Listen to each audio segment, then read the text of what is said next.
Welcome to Thái Nguyên News. Now today highlights. Thái Nguyên evaluating PISA index, announcing DDSI index in 2023. Provincial leaders cope with working delegation from Australia.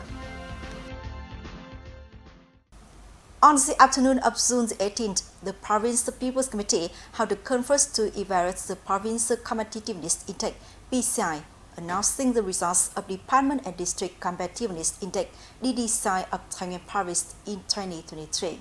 Representative of the Vietnam Confederation of Commerce and Industry (VCCI), Mr. Phạm Hoàng Sơn, Chairman of the Provincial People's Council, and Provincial PCI Steering Committee members attended the conference. Speaking at the conference, Mr. Lê Quang Tiến acknowledged the active participation of the levels and branches, the efforts of businesses, the entrepreneurs to overcome difficulties in improving the province PCI score and rankings on the country PCI map, raising juniors achieving high results in the DCDC rankings of Taiwan province in 2023. At the same time, requested the heads of party committees and authorities at all levels to firmly grasp the party regulation, state law to make the province PCI and DGCI increase. VCCI Vice President Nguyễn Quang Vinh highly appreciated the province's attention and collaboration in province, the business environment and creating favorable conditions for business to operate.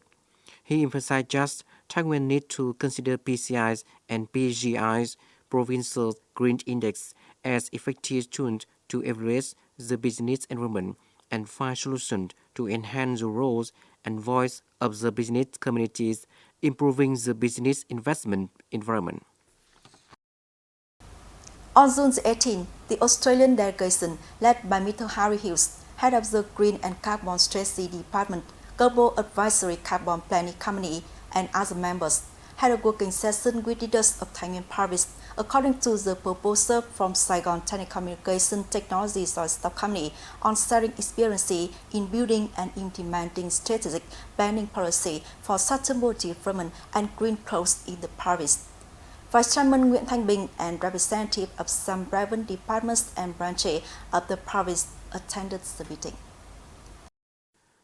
Currently, Thái Nguyên has over 212 FDI projects with a total related capitals of over 11.146 billion US, including many projects from large investors, global corporations, especially the visits to explore investment cooperative opportunities by secretary of the provincial party committees and the working delegation of Taiwan's province in Australia in early March has contributed to strengthening cooperation between Taiwan's province and Australian localities, organizations, and business within the framework of the working session, which the Australian delegation hoped to learn about cooperation opportunities in the field of green goods.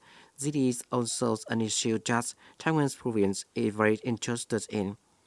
To implement green growth and build a carbon credit market, Taiwan's province will prioritize focusing on many areas such as agriculture, forests, environment, energy, transportation, technologies, construction, and urban area development.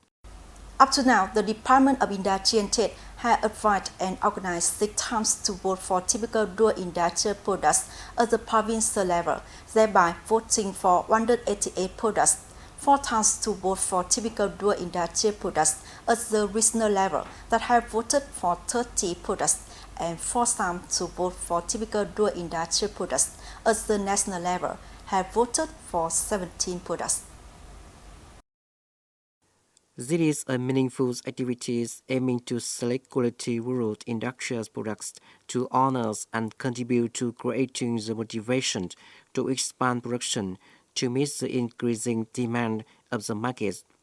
To make the activities of voting for physical rural industrial products to be effective from now until the end of 2024, the Department of Industry and Trade will enhance trade promotion. At the same time, encourage activities creating motivation for experiment, producing rural industrial products to promote competitive advantage. The Women Students of Thái Nguyên Paris and the Global Civic Sharing Organization GCS of Korea has signed a memorandum of understanding to implement the release of whole project in phase 3. This year project implemented in Thái Nguyên Paris starting from May 2021 to increase income and develop the quality of life through investment and capital support for poor and relatively poor households for economic development. In phase 2, with a total capital of over 7 billion won, the project has supported 233 households to develop their family economy.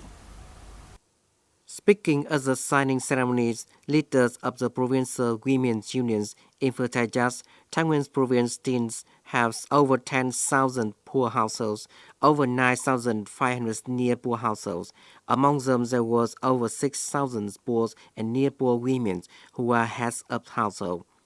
The implementation of the Village of Hope project's phase 3 is very important, continuing the success of the previous two phases. Through that, it contributes to creating more resources to support livelihoods, contributing to hunger eradication, poverty reduction, and rural development in localities of Thái Nguyên province. Therefore, after the phase 3 agreement is signed, the provincial women unions and grassroots levels will well implement the project following regulation progress as planned.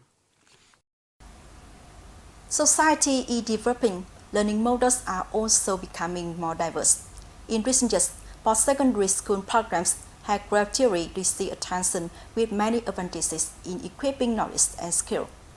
Proud to be one of the pioneers in implementing new directives and orientation on streamlining students after secondary school. For many years, FPT Polytechnic High School and College have built and applied a dedicated 9+ learning model after secondary school students. 9+ is a parallel training model between vocational studies and general education for secondary school graduates, encouraged by the Ministries of Labour, Work, Invalid and Social Affairs.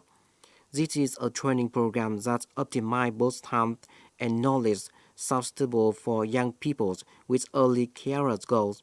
In Thái Nguyên, more and more parents and students are interested in this training model.